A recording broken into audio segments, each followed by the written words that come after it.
kami semakin memahami bagaimana kami bersikap dan bertingkah laku, sehingga mengalirlah kasih Tuhan itu melalui kami. Terlebih lagi lebih mampu kami menghargai dan mengasihi ibu yang Tuhan berikan kepada kami. Berkati hamba-Mu dalam menyampaikan firman-Mu, berkati setiap kami yang mendengarkannya.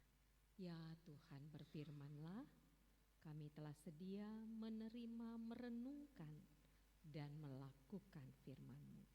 Dalam nama Yesus kami berdoa. Amin. Bapak Ibu saudari yang dikasihi Tuhan, firman Tuhan yang sama-sama kita renungkan di minggu ini, kita telah memasuki minggu ke-17 setelah Trinitatis, dan oleh gereja kita GBKP, minggu ini diberi nama Minggu Moria. Kasih Allah yang sempurna itu juga nyata bagi Moria.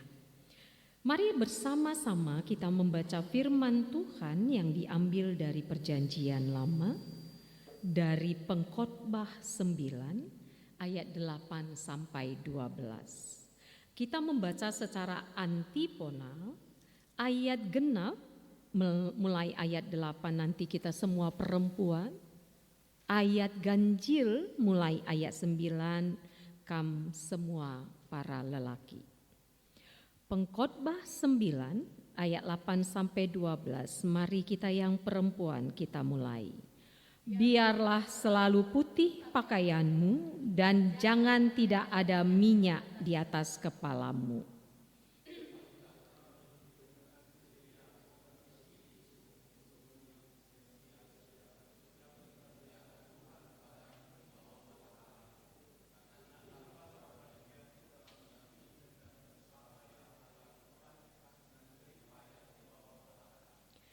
Segala sesuatu yang dijumpai tanganmu untuk dikerjakan, kerjakanlah itu sekuat tenaga, karena tak ada pekerjaan, pertimbangan, pengetahuan, dan hikmat dalam dunia orang mati, kemana engkau akan pergi.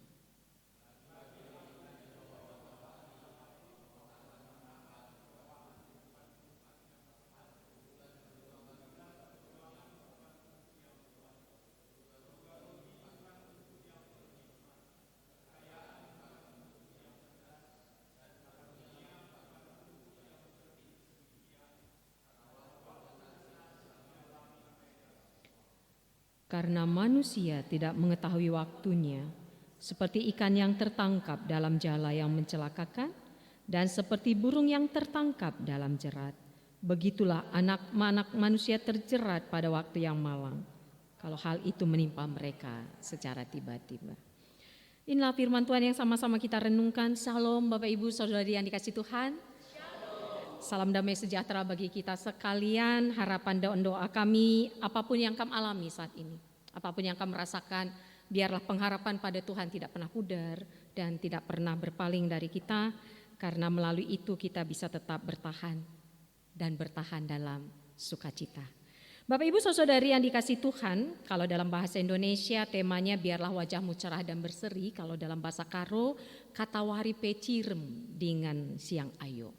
Jadi kata wari pecirem dengan siang ayo dalam terjemahan di Alkitab Bahasa Indonesia masa kini, biarlah wajahmu cerah dan berseri. Jadi kita fokusnya kepada wajah cerah berseri itu adalah wajah yang penuh dengan senyuman. Bapak Ibu saudari yang dikasihi Tuhan, ada seorang anak muda yang sedang patah hati karena dia baru di PHK, dan karena di PHK dia akhirnya ditinggal oleh calon istrinya. Karena mereka kalau dalam orang Karo itu sudah MBS, sudah ditentukan tanggal perkawinannya, tanggal pemberkatannya. Tapi karena dia di PHK, sang calon istri meninggalkan dia. Keluarga tidak peduli, tidak ada teman untuk berbagi dan cerita, akhirnya dia memutuskan untuk mengakhiri hidupnya. Dengan kata lain, bundir. Tapi dia punya syarat. Aku akan berjalan menuju rel kereta, aku akan bunuh diri di sana. Tapi ketika kalau nanti aku ketemu orang ada yang tersenyum, aku gak jadi bunuh diri. Dia berjalan dan dia lihat GBKP Rungun Tangerang, ketemu dengan Bapak Ibu saudari yang dikasihi Tuhan. Pertanyaannya, jadi bunuh diri gak Bapak Ibu?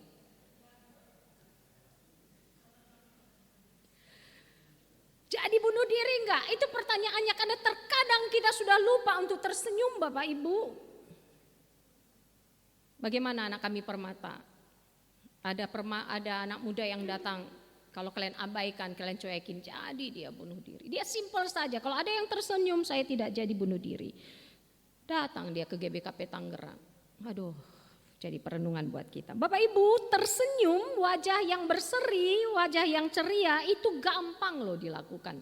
Tak perlu modal Bapak Ibu, hanya menarik sedikit otot wajah, senyum.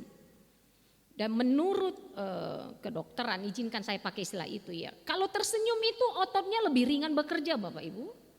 Kalau berjut, apa itu berjut bahasa Indonesia itu? Merengut ya.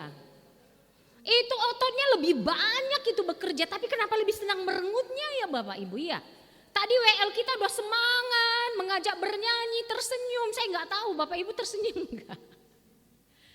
Terkadang sudah terlalu kaku kali ya, untuk tersenyum aja susah banget. Itu makanya kadang sudah terlihat lebih tua dari wajahnya. Apa yang sering membuat kita lupa untuk tersenyum? Menatap kursi-kursi lebih banyak kosong daripada orang yang hadir membuat kita tidak tersenyum. Rugi Bapak Ibu. Melihat lagu yang baru, kadang kan kita begitu ya, kita pingin yang comfort zone. Lagunya pun yang sudah familiar. Lagunya pun yang pingin ku nyanyikan. Ada lagu yang gak pingin dinyanyikan, gak bisa lagi tersenyum. Bapak Ibu saudari yang dikasihi Tuhan, apa yang membuat kita tidak bisa tersenyum? Membuat wajah kita tidak lagi cerah. Cerah suramnya kehidupan kita tidak tergantung pada di luar kita. Ada 2 orang anak Bapak Ibu, buatlah namanya, satu si murung dan satu si cerah. Si murung dapat smartphone terbaru, edisi terbaru, merek Apple sedikit digigit, diberikan kepada dia. Dia happy sekali. Sedangkan si cerah atau si ceria lah kita bilangnya, dia mendapat kotoran kuda Bapak Ibu. Kalau Bapak Ibu Permata kami di posisi si ceria, apa yang kamu lakukan? Si murung dia happy mendapatkan HP dengan label Apple tergigit sedikit. Dia happy sekali, tapi hanya beberapa saat. Karena setelah itu dia mikir, aduh, kalau nanti HP-ku ini dipinjam temanku, lalu dia nggak hati-hati, jatuh. Aduh, gimana ya? Kalau nggak aku kasih, dibilang nanti aku anak nggak baik. Akhirnya hilang cerianya, hilang cerahnya wajahnya. Karena memikirkan sesuatu yang menyusahkan Bapak Ibu. Tapi si ceria, dia kaget. Kenapa ya? Kok aku dapat kotoran kuda ya? Sedangkan saudaraku si murung dapat smartphone yang terbaru lagi. Lalu si ceria tarik nafas, lalu dia berpikir, aku kenal bapak mamaku. Dia baik sama aku. Jadi ini pertanda. Lalu dia lari ke bapak mamanya, dia peluk bapak mamanya. Terima kasih Pak, terima kasih Mak, aku tahu engkau telah belikan aku seekor kuda. Bisa nggak kita menarik melihat ke situ Bapak Ibu? Bapak Ibu, gimana kalau pagi-pagi di dalam satu kompleks, Bapak Ibu sedang bersih tegang dengan tetangga di ujung jalan. Mungkin karena tetangga di ujung jalan itu agak sedikit reseh orangnya. Ngertilah kalau reseh ya Bapak Ibu ya. Orang yang tidak kooperatif. Lalu Bapak Ibu bangun pagi-pagi, anak kami Permata pingin menghirup udara segar, buka pintu karena Bapak Ibu punya halaman di rumah, lalu tarik nafas, berhenti menarik nafas karena ada bau yang tidak mengenakan. Bapak Ibu cari tahu, oh rupanya di sudut gerbang rumah Bapak Ibu ada goni, karung goni. Dan di situ tertulis nama tetangga seujung jalan. Dan itu isinya kotoran hewan. Reaksi Bapak Ibu gimana Bapak Ibu? Apakah Bapak Ibu langsung naik darah? Ini orang perlu dikasih pelajaran? Tarik itu kotoran, pagi-pagi lempar ke rumah tetangga? Atau Bapak Ibu bilang, oh terima kasih Tuhan. Ini kebetulan kali ini ada pokok mangga aku ini, perlu dipupuk ini, dapat pupuk gratis aku. Yang mana Bapak Ibu? Cerah suramnya kehidupan kita tergantung kita, bukan tergantung orang lain. Orang mau bete, orang mau berjud, orang mau rese, orang mau ngatain kita. Kendali harusnya ada pada kita. Gimana Moria kami? Kamu hari ini bintang filmnya, Minggu Moria. Masih bisakah tersenyum ketika anak kita, izinkan saya pakai bahasa Karo, lah terkatakan itu bahasa Indonesianya apa itu ya, susah diomongin. Kan permata kami tipe yang susah diomongin gak nak? Oh yang menjawab Moria. Mantan permata yang menjawab. Ini permata kami, kamu orang yang buat mama papa pusing gak nak?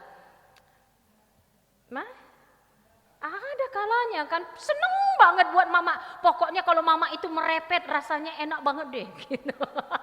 Ngerjain mama terus gitu. Kan permata kami yang mungkin orang tua anu gak bersama kamu. Pernahkah kamu telepon? Atau ingat lu pelang gitu kan. Saya tidak tahu adakah kita yang seperti itu.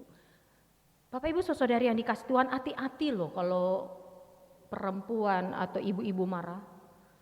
Saya pernah baca itu di belakang truk saya itu kalau jalan, sekarang udah jarang ya. Saya kan pernah di Lobaleng, perjalanan Lobaleng ke Medan itu kan banyak truk-truk sawit gitu ya Bapak Ibu. Truk-truk jagung, itu tulisan-tulisannya menginspirasi. Lalu dia bilang di tulisan di truk itu, hati-hati kalau perempuan marah. Tepung serbaguna pun jadi tepung serba salah. Harusnya goreng pisang jadi berhamburan kemana-mana. Karena marah. Rasakan gak ada lagi goreng pisang. Makan ini semua tepung, kasihan kali itu tepung. Makanya hati-hati Bapak Ibu. Tapi Moria yang hadir di sini gak begitu ya. Aman ya Moria di sini. Bapak Ibu saudari, ini yang mau diajak oleh pengkhotbah dari pengkhotbah 9. Kembali kita melihat untuk apa sih kita hidup? Itu yang mau diajak melalui pengkhotbah ini. Untuk apa sih kita hidup? Untuk marah-marah, untuk berjud-berjud, atau untuk happy-happy? Di pengkhotbah 9, pengkhotbah 9 ayat 2 dan 3 dia katakan, nasib orang baik, orang jahat itu sama kok. Sama itu. Memang nasib yang sama menimpa setiap orang, orang jujur maupun orang bejat, orang baik maupun orang jahat, orang yang bersih maupun orang yang najis. Tidak lebih mujur orang baik daripada orang jahat. Ujung-ujungnya mati. Itu kata pengkhotbah. Sama aja selama hidupnya hati manusia penuh kejahatan. Nasib orang semua sama, baik orang jahat maupun orang baik, semua akan mati. Nah sekarang mau ngapain kalau ujung-ujungnya mati Bapak Ibu? Itu yang diajak kita berpikir. Apa yang mau kita lakukan? Lalu pengkhotbah katakan di ayat 4, kami pakai versi bahasa Indonesia masa kini. Tetapi selama hayat di kandung badan, selama masih hidup masih ada harapan. Kalau sudah mati gak ada lagi yang bisa dilakukan. Jadi kalau memang ujung-ujungnya mati, apa bedanya orang jahat dan orang benar? Kita yang hadir ini orang jahat atau orang baik Bapak Ibu? Ada yang jahat? Orang baik. Kita berjuang jadi orang baik. Penjahat sekalipun gak mau dia disebut penjahat. Pasti dia bilang, aku mencuri karena untuk anak istriku. Apa yang bisa kulakukan selain menjamret? Itu makanya walaupun aku menjamret, hari Minggu aku ke gereja. Itu gimana Bapak Ibu? Saya kerja menjamret, tapi saya berdoa. Saya kerja menjamret, hari Minggu saya paling cepat datang ke gereja. Nah itu gimana itu Bapak Ibu? Itu nantilah kita bahas soal itu kan. Lain cerita nanti, topiknya beda nanti kan.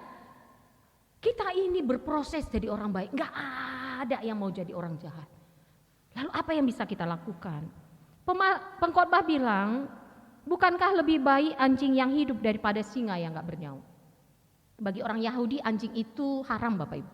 Lebih baik anjing haram hidup daripada singa yang udah mati. Itu makanya jangan sombong Bapak Ibu. Jangan tinggi hati. Banyak harta lu, tinggi pangkat lu, sukses karir lu, toh nanti mati juga.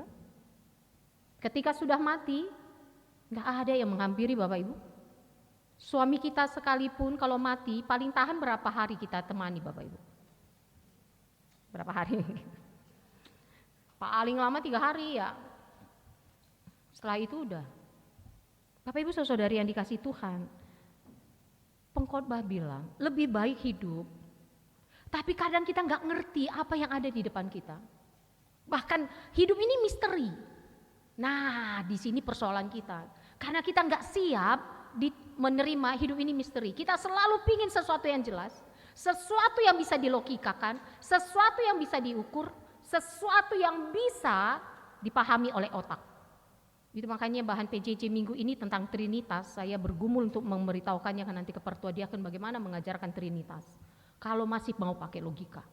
Karena Trinitas bukan bahasa logika, bahasa iman.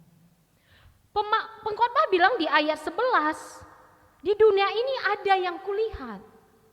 Perlombaan tidak selalu dimenangkan kok sama orang yang paling kencang. Pertempuran tidak selalu dimenangkan oleh orang yang kuat. Orang bijaksana tidak selalu mendapat mata pencarian. IPK aku 4, aku senat. Belum tentu dia dapat pekerjaan. Ada yang IPK-nya pas-pasan Bapak Ibu. Pas-pasan untuk lulus 2,5. Dapat pekerjaan. Tapi bukan berarti lalu kita malas-malasan. Dan orang cerdas tidak selalu memperoleh kekayaan. Juga para ahli tidak selalu menjadi terkenal. Sebab siapapun itu bisa ketimpa sial. Manusia tidak tahu kapan saatnya tiba. Seperti burung terjerat dan ikan terjala. Begitu pula manusia ditimpa bencana. Pengkhotbah mau bilang, katakan, banyak hal yang kita nggak pahami. Banyak hal yang nggak kita ngerti, lalu bagaimana ngisinya? Kadang kita nggak siap, kita pingin tahu.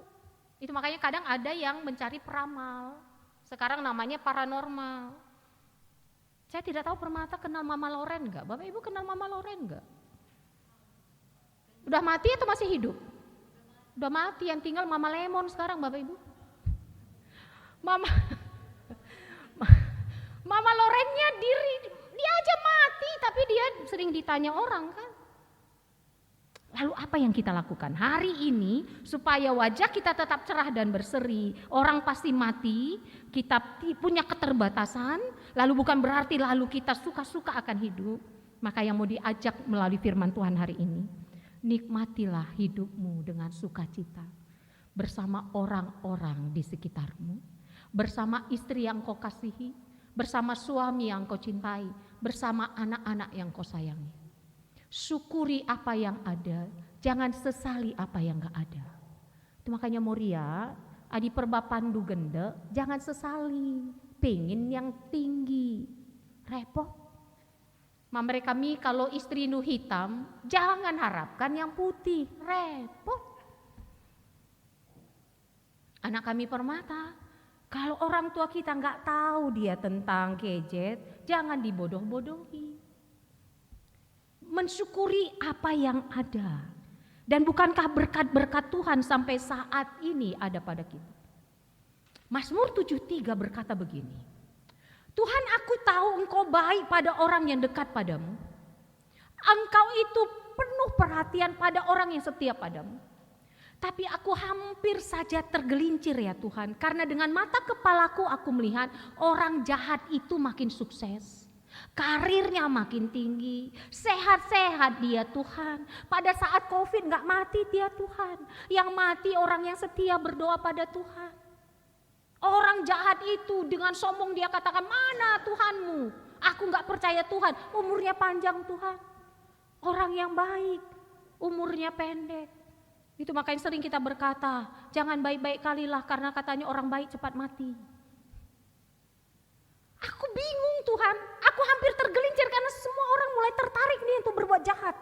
Apa untungnya buat baik kalau toh yang jahat yang berhasil? Tapi dia katakan akhirnya, tapi aku ngambil satu sikap. Aku tetap mengandalkan Tuhan, mendekatkan diri pada Tuhan, dan aku percaya tangan Tuhan yang menuntun aku. Menderita sekalipun aku, kalau bersama Tuhanku, aku sedia ya Tuhan. Bapak Ibu saudari yang dikasih Tuhan, itu yang dikatakan bacaan pertama kita. Yang kedua, apa yang bisa kita lakukan untuk kita bersuka cita, mensyukuri apa yang ada, menghitung berkat-berkat Tuhan, menikmati hari-hari. Itu makanya mamre kami, anak kami Permata, kalau kami lihat Nande di rumah, Moria di rumah udah jungut-jungut, ajaklah healing. Jangan Pak, jalan-jalan Pak, tarik napas mah. Tarik napas 10 kali pasti udah tenang. Dia gak perlu tarik napas Bapak Ibu, dia perlu healing. Kalau tarik napas gak berhasil, berikan dia kesempatan tarik tunai mamre kami. Pasti. Tarik tunai shopping, happy. Lalu mamre bilang, pendeta ATM sama Moria gitu. Yang kedua Bapak Ibu, jadi cari yang bawa kita sukacita, karena toh kita mati, tapi kita sukacita di dalam Tuhan kita. Yang kedua, selagi ada waktu bekerjalah dengan sungguh-sungguh. Ciri orang yang hidup adalah bekerja. Jangan jadi benalu, jangan jadi pemalas Permata kami. Raih cita-citamu, gapai keinginanmu, buktikan Permata GBKP bisa menjangkau kesempatan untuk memberikan dampak bagi dunia ini. Jangan hanya senang dengan satu langkah, berjuang nak. Jangan suka untuk habiskan waktu dengan senang-senang, jangan nak. Orang udah sampai ke bulan, kita hanya baru padang bulan, repot nak. Mari Permata kami, perpulungan jemaat yang dikasih Tuhan, Viktor Frankl, seorang Austria, dia tertangkap dan masuk ke dalam kamp konsentrasi di Jerman pada saat Nazi. Bapak Ibu, anak-anak kami Permata bisa searching deh di Google, gimana ngerinya kamp konsentrasi Nazi pada waktu itu. Lalu Viktor Frankl berjuang untuk tetap bertahan, karena terkadang bukan siksaan fisik yang membuat orang tidak bertahan, tapi kena mental yang membuat dia menyerah. Lalu Viktor Frankl berpikir, gimana ya caranya supaya aku bisa bertahan? Tubuhku dirajam, aku disiksa, tapi itu tidak bisa mematahkan semangatku. Dia lakukan begini Bapak Ibu. Dia berada di satu tempat penjara dan setiap hari akan dibawa dengan tangan tergari, kaki tergari ke satu tempat untuk memecahkan batu. Kerja paksa pada waktu itu. Lalu Viktor Frankl, aku harus cari sesuatu yang bisa membuat aku bersyukur. Makanya berjalan dia bersama para tahanan yang lain. Dia cari sekelilingnya. Lalu dia temukan ada satu tanaman kecil yang terhimpit di antara batu. Lalu dia bilang, terima kasih Tuhan, satu kehidupanku dapat. Lalu pada suatu waktu dia mendapat makanan pagi, sarapan, dia potong, bahasa karunya dia cepik, yang kecil dia taruh di bawah bantal. Dia berharap nanti pulang masih ada karena belum tentu malam dapat makan. Ketika dia pulang dari kerja paksa, dia buka bantalnya, dia angkat, ada rotinya, dia bersyukur luar biasa. Lalu dia fokus kepada Tuhan dan dia ingat istrinya yang berada di kamp konsentrasi di tempat yang lain. Itu yang membuat aku bertahan. Sehingga pengalamannya itu membuat dia menulis buku Man's Search for Meaning. Manusia mencari arti hidup. Mengapa aku hidup? Bagi dia hidup adalah dengan mengucap syukur. Ada seorang bapak, kita bisa baca itu di buku Andar Ismail. Kakek ini sudah renta sebenarnya, dia jalan juga susah sehingga dia berjalan itu ngesot Bapak Ibu. Berada satu kamar di tahanan itu dengan seorang pemuda yang terbaring di tempat tidur, gak bisa berbuat apapun, napas masih. Lalu apa yang dilakukan si kakek? Roti yang sedikit dia bagi, dengan mengesot dia menghampiri tempat tidur si anak, dia kunyah roti itu, dia kasih ke mulut si anak. Dengan kata lain, orang yang mau peduli, orang yang mau berbagi, orang yang selalu mampu mengucap syukur, itu yang bisa bertahan. Tubuh bisa dirajam, tapi kekuatan ada terus. Bapak Ibu saudari yang dikasih Tuhan, realita kehidupan kita akan semakin susah. Maafkan kami, izinkan kami untuk menyampaikan beberapa fakta dan data tentang kehidupan seorang ibu. Kita sering mendengar kasih Allah sepanjang masa, kasih anak sepanjang galah, kasih ibu sepanjang jalan. Lalu ada yang pelesetkan kasih bapak jalan-jalan. Tapi bapak yang di sini enggak begitu ya. Tapi bapak ibu mari kita lihat. Masihkah kasih ibu itu sepanjang jalan? 25 September 2024, siswi SD di kota Medan 6 tahun dicambuk menggunakan tali pinggang, dipukul dan diinjak oleh ibunya. 13 November 2023, berada di Depok, terjerat utang pinjol 100 juta, izinkan kami sangat berat mengatakan, tapi ini fakta. Ibu kandung tega jual anaknya ke warga negara asing. Sudah 3 kali transaksi 6 juta didapat. Ngeri Bapak Ibu. 2 September 2024, demi motor Vespa, seorang ibu di Semenep tega jual anak kandung ke selingkuhannya. Di Karawang, istri menyewa pembunuh bayaran untuk menghabisi suaminya di Kabupaten Karawang. Hanya karena dendam si suami tidak lagi menafkahinya dan suami memiliki wanita idaman lain. Apakah Moria ada yang seperti itu? Masihkah kasih ibu sepanjang jalan atau sudah jalan-jalan? Itu yang diingatkan, untuk apa kita hidup, apa makna kita hidup Bapak Ibu. Dan ditegaskan dalam bacaan kita 1 Petrus 3 ayat 8 sampai 11. Penderitaan dihadapi jemaat mula-mula, tapi Petrus katakan, marilah kita saling mengasihi, marilah kita saling menyayangi, rendah hati, seperasaan. Jangan balas kejahatan dengan kejahatan atau caci maki dengan caci maki. Jagalah persekutuan ini. Bapak Ibu saudari yang dikasih Tuhan, kita dipersatukan dalam GBKP Runggun Tangerang, dalam persekutuan Moria, kategorial Mamre, kategorial Permata. Untuk kita saling menguatkan dan meneguhkan, saling mengasihi dan mengingatkan, bukan untuk caci maki, bukan untuk saling menjatuhkan. Karena itu kekuatan kita. Karena kita ini bangsa pilihan Tuhan, imamat rajani, anak-anak Tuhan. Jadi oke, manusia baik, buruk, mati. Tapi kita ambil keputusan, aku sudah ditebus Tuhan. Darah Kristus mengalir darahku. DNA ku DNA Kristus. Maka yang kulakukan adalah berbuat baik. Karena itu yang Tuhan inginkan dari kita. Bapak Ibu saudari yang dikasihi Tuhan. Semua orang akan mati, tapi mari selagi kita masih hidup, jangan sampai kita menjadi orang yang tidak baik. Percaya sekali Tuhan, Manbandu Moria kami, Saitun kami, Mamre kami, Permata kami menjadi perpanjangan tangan Tuhan untuk berlaku baik. Jangan balas kejahatan dengan kejahatan. Caranya gimana? Ayat 15 dari 1 Petrus 3. Ayat 15 dari 1 Petrus 3 mengatakan, tetapi kuduskanlah Kristus di dalam hatimu sebagai Tuhan. Itu senjata kita. Itu yang membuat wajah kita tetap cerah, membuat kita cirem rasiang ayonta kata wanipun. Karena Kristus yang bertahta dalam hati kita. Kristus yang menguatkan dan meneguhkan kita. Bapak Ibu saudari yang dikasih Tuhan, minggu ini Minggu Moria, Manbandu Moria kami selamat ulang tahun tanggal 16 Oktober nantinya. Invokasio kita mengatakan, istri yang cakap siapakah akan mendapatkannya. Semoga anak Ndu, Bapak tengah Jabu bersyukur. Banyak perempuan cantik. Tapi aku bersyukur punya ibu seperti Moria-Moria yang hadir saat ini. Karena kemolekan adalah bohong dan kecantikan adalah sia-sia. Tapi istri yang takut akan Tuhan dipuji-puji. Bapak Ibu, ada seorang Moria. Udah jarang dia untuk bisa me time, waktu khusus dengan Mamre. Lalu dia jahitkan kebaya.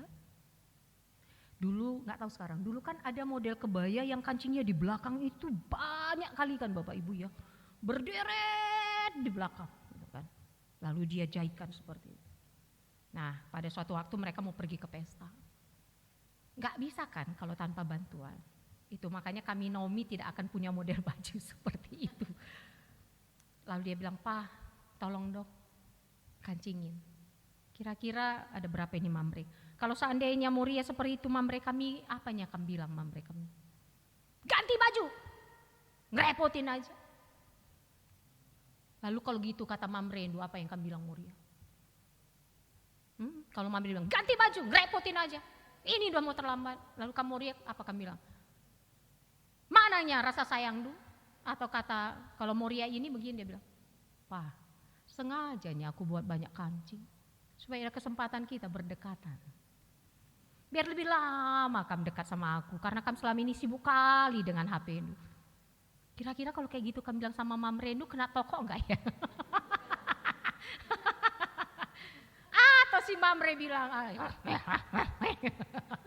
kadang takut juga ya dipelototi sama Mam Re-nya ya. Maksud kita untuk bermesra-mesra, Mam Re marah gitu. Mam Re itu bilang, "Jangan marah lah Pak, sengaja nih aku buat supaya kamu bisa dekat sama aku." Istri yang cerdik susah mencarinya. Kalau Tuhan bertahta di hati kita, mudah-mudahan tutur kata kita membuat luluh hati Mam Re kita. Itu makanya jangan sering dipelototi ya Moria, Mam Re-nya. Jangan dipelototi ya Moria, Moria-nya. Berikan senyum dengan hati yang tulus. Dan Mam Re, anak-anak kita akan mengatakan, luar biasa Mama. Kasih Tuhan menyertai. Terakhir Bapak Ibu, ada sebuah kisah nyata. Ada seorang anak muda di Amerika, izinkan kami pakai cerita di Amerika ya Bapak Ibu. Di Amerika itu ada wajib militer. Lalu si anak muda berangkat wajib militer ke Vietnam, 2 tahun dia dinas. Tiap hari ibu dan bapaknya berdoa, biar Tuhan menolong menjaga agar tetap terjaga kesehatan dan keselamatan si anak. 2 tahun kemudian dia kembali, karena rumah orang tuanya di pinggir kota, dari bandara dia nginap di satu wisma kecil. Dan sampai di wisma itu dia telepon. Dia telepon, "Halo Ma, saya pulang." Wah, mamanya berteriak, "Puji Tuhan nakku. Welcome home nakku. 2 tahun kami gak melihatmu. Mendengar suaramu saja seperti air segar yang menyiram hati kami. Senang kali kami nak, Tuhan dengarkan doa kami. Karena tiap hari kami tidak putus berdoa. Selamat datang nakku." Lalu si anak bilang, "Ma, saya bawa teman nih." "Oh gak apa-apa nak. Boleh gak dia tinggal di rumah kita?" "Oh boleh nak, kamar di samping kamarmu kan kosong." "Tapi Ma, teman saya ini cacat. 2 kakinya diamputasi karena kena ranjau, tangan kirinya juga puntung karena kena lemparan mortar." Nada lembut si ibu berubah menjadi nada tinggi. "Apa kau bilang? Apa gak punya lagi teman yang lain? Kenapa teman cacat yang kau bawa nak? Nyusahin saja engkau.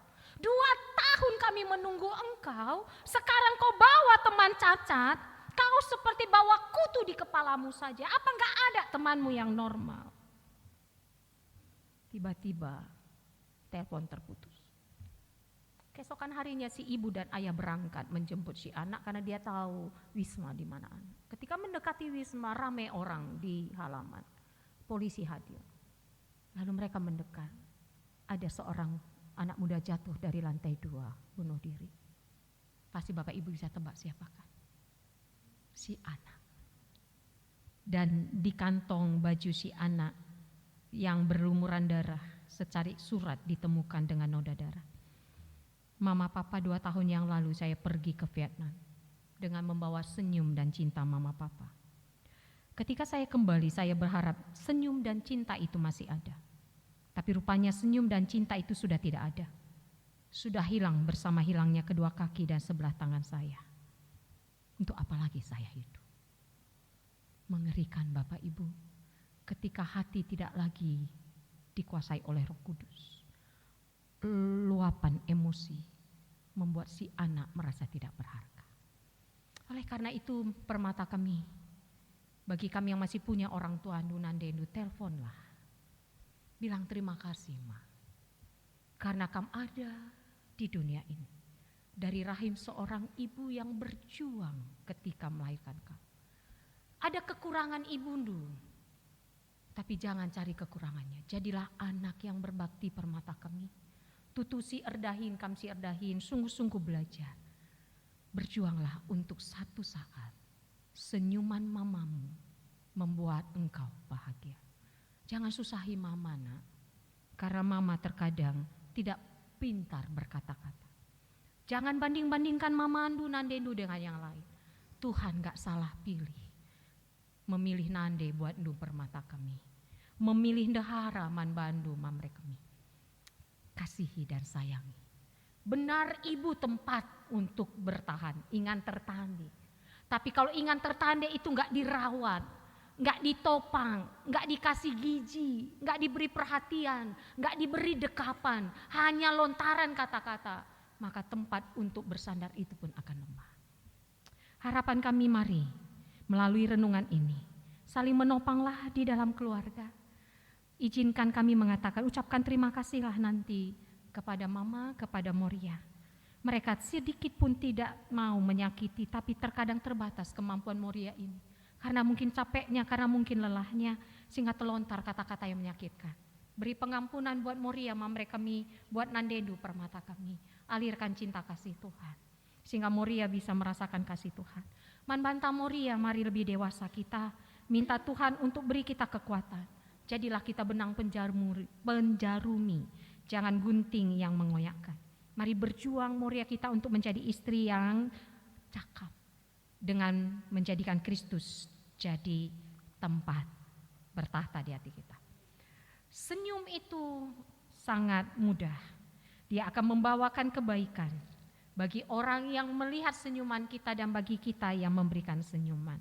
Oleh karena itu mari saat ini kami meminta Bapak Ibu permata kami, berikan senyuman terbaik kepada teman di kiri kanandu. Kalau di kanandu gak ada teman gak usah disenyumin.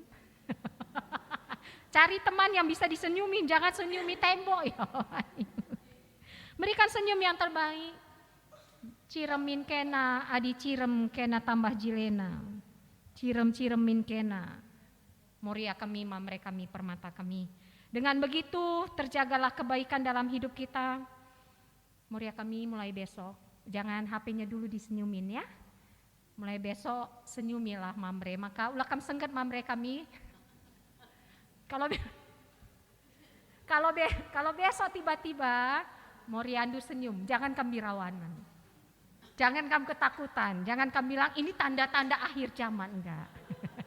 Itu tanda untuk menyatakan cinta. Bagi Moria yang Mamre-nya enggak datang, berilah senyum yang terbaik. Merawai ya, ciremi saja. Marah-marah ya, berikan cirem si bagesnya. Maka dia akan merasakan kasih Tuhan. Selamat menikmati hidup bersama keluarga dan orang yang kita kasihi. Bersama teman sepersekutuan kita di PJJ, di sektor-sektor, di kategoria. Kita akan mati Bapak Ibu. Tapi jalani hidup dengan takut akan Tuhan. Sampai ketemu di surga Bapak Ibu. Saya belum mati, nanti. Mari, biarlah wajah kita cerah dan berseri, sehat-sehat, menjua-jua dibatasi masuk-masuk. Amin, mari ras kita totok. Mari kita berdoa. Bapa di surga, terima kasih. Kami percaya firman-Mu ini menyadarkan kami. Untuk kembali kami ingat bahwa Tuhan izinkan kami hidup di dunia ini. Untuk kami menjadi berkat. Memang benar, orang jahat, orang benar, nasibnya sama akan mati. Tapi kami tidak mau mati sia-sia. Kami mau mati di dalam Tuhan. Oleh karena itu selagi kami hidup, kami mau berbuat, bertindak seturut kehendak Tuhan. Mensyukuri apa yang Tuhan berikan pada kami, bukan menyesali apa yang tidak ada. Bekerja sungguh-sungguh kami, sehingga melalui hasil pekerjaan kami, kami bisa menjadi saluran berkat. Dan sungguh-sungguh kami mau menjadi saluran berkat Tuhan, yang termudah dan yang tercepat. Kami memberikan senyuman yang termanis dari dalam hati, kepada diri kami, kepada keluarga kami, kepada saudara seiman kami, kepada orang-orang sekitar kami, tentu dengan hikmat dan kebijaksanaan Tuhan. Sehingga ada damai di hati, nama Tuhan dimuliakan. Terima kasih Bapa di surga, dalam nama Yesus kami berdoa. Amin. Jemaat kami undang bangkit berdiri.